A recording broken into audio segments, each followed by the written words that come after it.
Se dice que todos formamos parte de una nación, aunque históricamente han habido individuos, naciones enteras sin un territorio, por desplazamientos forzados, por guerras, por éxodos.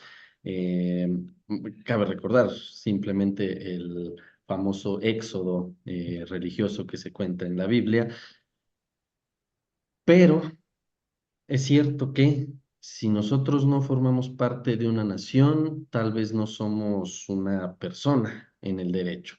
Por eso, el día de hoy vamos a hablar de el jus soli o el derecho de suelo, el derecho a formar parte de una nación por el simple hecho de haber nacido en un territorio.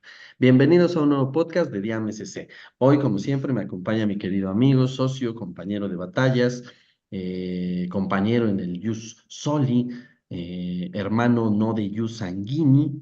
Ahorita van a entender de qué estamos hablando. José Luis Aguado, ¿cómo estás? Bien, hermano, con un montón de gusto porque seguimos, ¿no? En esta serie de videos donde tratamos de explicar de manera mucho más amplia el por qué es importante acceder, sobre todo un tema de doble nacionalidad que ha venido como trayendo muchas preguntas, porque hay muchas preguntas al respecto sobre pierdo mi nacionalidad, si obtengo la segunda, me cancelan la primera. ¿Cuándo aplico, cuándo no aplico? ¿Hasta cuántas generaciones pasa? Hay un conjunto de desinformación total. Tenemos una reforma del año 2021, limitaciones del ejercicio del propio derecho del jus soli, que es algo muy importante. Esas limitaciones del ejercicio del jus soli vienen a través de dinámicas de derecho que últimamente están transformando el mundo actual. Y eso sí es bien importante porque ya tenemos reformas al carácter del interno, sobre todo en temas de Europa, en todo lo que es la comunidad europea, con limitaciones al ejercicio del jus soli. El tema de las limitaciones al ejercicio del jus soli en los Estados Unidos de Norteamérica, con el tema de los bebés ancla. También tenemos temas de limitaciones en Australia para precisamente las comunidades migrantes que ya están comenzando a tener hijos en ese tipo de lugares. Y la migración siempre va a afectar directamente a cómo se van ejercitando este tipo de derechos, pero lo más importante es cómo se adquieren los derechos. Y hay como ciertas instituciones a lo largo de la historia que han generado el saber de dónde soy y a dónde pertenezco jurídicamente. Y de eso es en lo que vamos a hablar el día de hoy, que es precisamente el ejercicio del derecho del jus soli. Estamos hablando de estos temas recordando o poniéndonos en contexto que tiene que ver con el derecho migratorio, todo aquello que determina qué personas son nacionales o extranjeras en un determinado país. Al respecto, tenemos un artículo en la Constitución Política, que es el 30, que sufre una reforma de la que hemos estado platicando en estos podcasts, que permite un poquito el tema de ampliar el espectro de la nacionalidad, sobre todo en lo que se refiere al jus sanguíneo, porque en el jus soli lo tenemos pues más claro, ¿no? Ahí yo creo que hablar de una cuestión de territorio está un poco más claro. Pero para hacer el mismo ejercicio que hicimos en el programa pasado, en donde decíamos que José Luis es bastante fan del derecho romano y explicábamos que nuestro sistema jurídico tiene bases en el derecho romano, la pregunta, José Luis, ya nos explicabas qué es el jus sanguíneo. Entonces, ¿cuál es su diferencia con el jus soli? Nos explicaste el podcast pasado cómo históricamente y por qué los romanos manejaron de esta manera el jus sanguíneo y cómo lo heredaron, ¿no?, a la posteridad. Y el jus soli, ¿qué pasó ahí? ¿Qué es y cuál es su diferencia con el jus sanguíneo? Yo creo que hay que hacer una estructura y me gustaría establecer que precisamente en el nacimiento de la comunidad romana, cuando nace precisamente toda esta parte del Senado y la construcción de la polis como tal se entendía como esta estructura donde había personas, había leyes y había gobernantes, que es lo que nosotros ahora entendemos como un país en concreto. La denominación del país y la construcción pues son cuestiones que han ido elevándose cuando nos ponemos a hablar de derecho, pero hay que entender que cuando se establece la polis hubo una gran pregunta: ¿quiénes tenían derechos y quiénes no tenían derechos? Entonces hubo un momento donde obviamente el imperio romano llegó a un punto de un imperio donde ya no era como, y lo vamos a ver mucho, ya no era la polis en el ejercicio única y exclusivamente de su poderío, sino que la polis ya había absorbido a toda una gran comunidad y ya era Roma, o sea, la gran Roma, ¿no? Y también vamos hablando de que van consolidando este tipo de vínculos donde ya se establecen normas del propio estado en otros estados que se iban conquistando poco a poco y pues había la necesidad de insertar a esas personas tanto a las reglas, pero también a los derechos. Entonces ahí es donde viene precisamente naciendo el concepto del jus soli, es toda persona que nace en ese territorio ya tiene una vinculación directa con las normas y con el establecimiento de esos derechos del propio territorio. Entonces va a haber un ejercicio de protección del propio Estado. En el Estado mexicano es clarísimo cómo funcionan precisamente estas normas, porque es muy sencillo de entenderlo. Cada vez se va complicando la ejecución de los mismos. Voy a darles un par de aspectos muy, muy interesantes más adelante, pero en México el ejercicio de uso es muy claro. Si tú naces en cualquier circunscripción que se denomine o se determine como mexicana, en automático tienes la posibilidad, y esto es algo que quiero que tengan claro, no es porque nazcas, o sea, en automático se te da la posibilidad de acceder al derecho de la nacionalidad. Y eso es algo muy importante. O sea, si tú naces en el territorio nacional, si tú naces en una aeronave mexicana, si tú naces en un avión mexicano, si naces en aguas de territorio nacional, si naces en una embajada o en cualquier circunscripción a nivel internacional considerada como mexicana, vas a tener acceso a este derecho. Y ese es el ejercicio precisamente del jus soli. Todo aquello que dentro de un estado-nación, dentro de un estado donde rija el derecho mexicano, donde se ejercita el derecho mexicano, tienes acceso precisamente al derecho de ser mexicano por haber nacido en este territorio. Exactamente.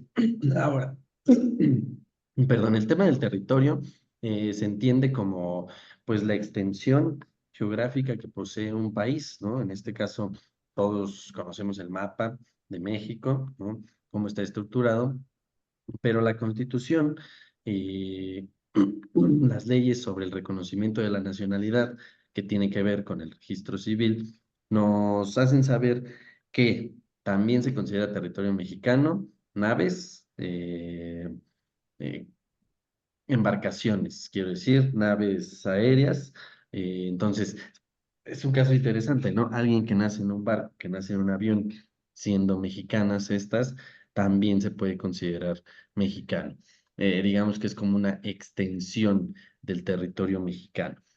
Aquí habría, no sé si te acuerdas que siempre hacen esa pregunta, José Luis, porque en estos temas también eh, hablamos de embajadas, que es en donde se puede hacer un trámite de reconocimiento. Nos explican, ¿no?, que una embajada es una extensión del territorio mexicano por su soberanía.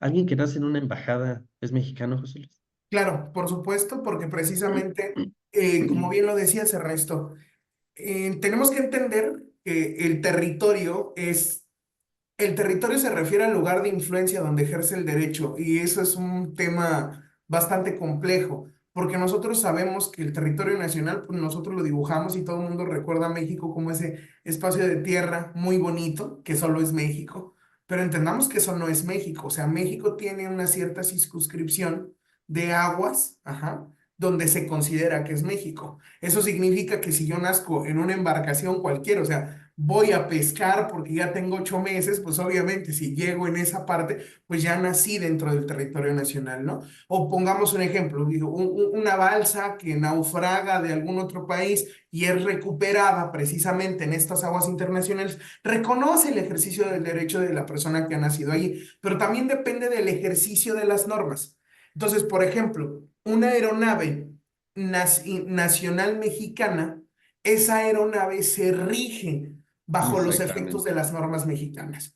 Un navío, que es precisamente un barco o una tripulación, pues se rige bajo las leyes mexicanas, se considera un territorio mexicano. Por eso atacar a un barco es tan grave a nivel internacional, por eso grandes conflictos Genera internacionales. conflictos, claro. Exactamente, ¿por qué? Porque al final del día es una extensión del propio territorio, porque es un lugar que va navegando sobre el mundo, pero que ejercen las leyes mexicanas. No es que el navío llegue y tenga que seguir las leyes de Alemania, de Francia, ¿no? Hay ciertos acuerdos internacionales, pero el navío al interior se va a regir con las leyes y normas establecidas por el Estado mexicano. Y lo mismo pasa con las embajadas. Mucha gente se haría la pregunta, oye, pero pues no voy a ir a tener un hijo a la embajada. O sea, la Claro, obvio, obvio, obvio. Hablamos de un caso suena extraordinario, ¿no? complicado, pero se los vuelvo a repetir. Hay gente que por la búsqueda de lo que quiera, allá va y lo va a ir a tener. O sea, es un ejercicio precisamente de ciertas vinculaciones, de ciertos razonamientos y de ciertas necesidades. Hoy en día, pues vivimos un estado pacífico, entre comillas, porque estamos en un lado que no ha sido tan vulnerado por los temas de los conflictos internacionales, pero poco a poco están sonando. O sea, yo no me imagino a dos ciudadanos mexicanos con el tema de lo que pasó en Ecuador sin prejuzgar absolutamente nada, con el terror que pudieran tener de, oye, si mi hijo nace en Ecuador ya no van a permitir viajar con mi hijo. No, yo voy y tengo a mi hijo en la embajada. O sea, son Claro. respuestas un poco tontas, podríamos decirlo así, pero que van a venir a representar realidades, sobre todo en un momento tan histórico, lleno de conflictos que va a tener respuestas de carácter jurídico. Y hemos venido diciendo, ¿no? Que finalmente el reconocimiento de una nacionalidad no se da solo con el nacimiento, porque los padres de una persona que nace en territorio mexicano tienen la obligación de registrar a esa persona recién nacida. Y es una obligación que se plantea como, pues regístralo en cuanto puedas, ¿no?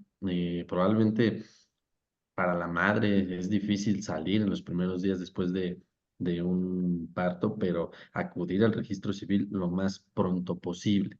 ¿Qué ha sucedido históricamente en México? Pues de todo. Alguien a quien registraron en Tamaulipas y luego la familia se cruza la frontera a Estados Unidos y también lo registraron allá, entonces la persona ya tiene dos nacionalidades, pero con dos nombres distintos y hay que ver cuál es el nombre que va a prevalecer. Personas que que nacieron en México, pero no los registraron aquí, se cruzaron la frontera de Estados Unidos y los registraron allá y son americanos. Y nos hablan, ¿no? Diciendo, pues es que yo también soy mexicano porque mis papás son mexicanos. Sí, sí eres mexicano, pero el gobierno no te ha reconocido esa nacionalidad y por lo tanto no lo eres todavía. Eres susceptible a ser mexicano, pero para eso hay que hacerte una inscripción de nacimiento de alguien que nació en el extranjero, en que tal vez nacido en México. Situaciones que se dan, ¿no? Esta persona necesariamente debe acudir a un proceso para el reconocimiento de su nacionalidad. En este caso, en el que planteo que, aunque haya nacido en México, si se lo llevaron para Estados Unidos, que habrá muchos casos de estos, de gente que nos está escuchando, se tiene que hacer un proceso, porque, insisto, se te tiene que otorgar el reconocimiento. Casi todos los derechos funcionan así, si ustedes lo piensan. Si yo digo, yo tengo derecho a reclamar un auto, yo tengo derecho a la pensión alimenticia, no se me va a dar si no es a través de un proceso jurídico ante las autoridades correspondientes. Eh, y todo un proceso, cuando hablamos de nacionalidad, tiene que culminar en el otorgamiento de un documento en el que consta esa nacionalidad, ¿no? Este documento o es expedido por una embajada mexicana o es expedido por el registro civil. Entonces, pues ahí está planteado el tema, el problema, ¿no?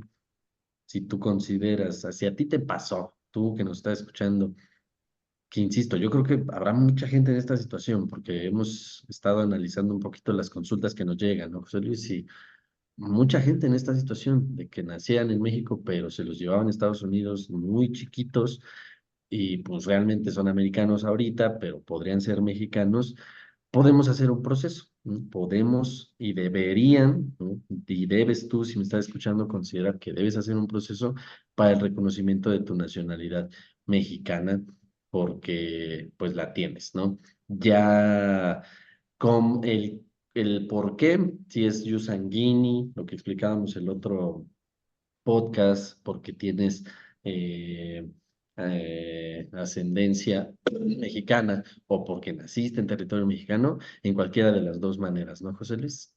Sí, pues al final del día, las cargas jurídicas son cargas que a veces se sienten muy pesadas. Es momento de que quiten esa carga, se la dejen al licenciado Ernesto, al equipo de abogados de DMSC, para que puedan hacer un análisis. Obviamente, como bien lo plantea Ernesto, hay muchas circunstancias alrededor, personas registradas 2 veces, personas que tienen problemas con su CURP. Hay que ser muy cuidadosos, es momento de preocuparse por eso. Nuevos métodos electrónicos de supervisión de pasaportes, nuevos métodos electrónicos que están comenzando a limitar el ejercicio de estos derechos. Antes era muy sencillo, tengo un pasaporte, tengo otro, no tienen la misma información, da igual, pero poco a poco las consecuencias jurídicas de esto va a traer problemas que van a solidificar el ejercicio de garantías de este derecho.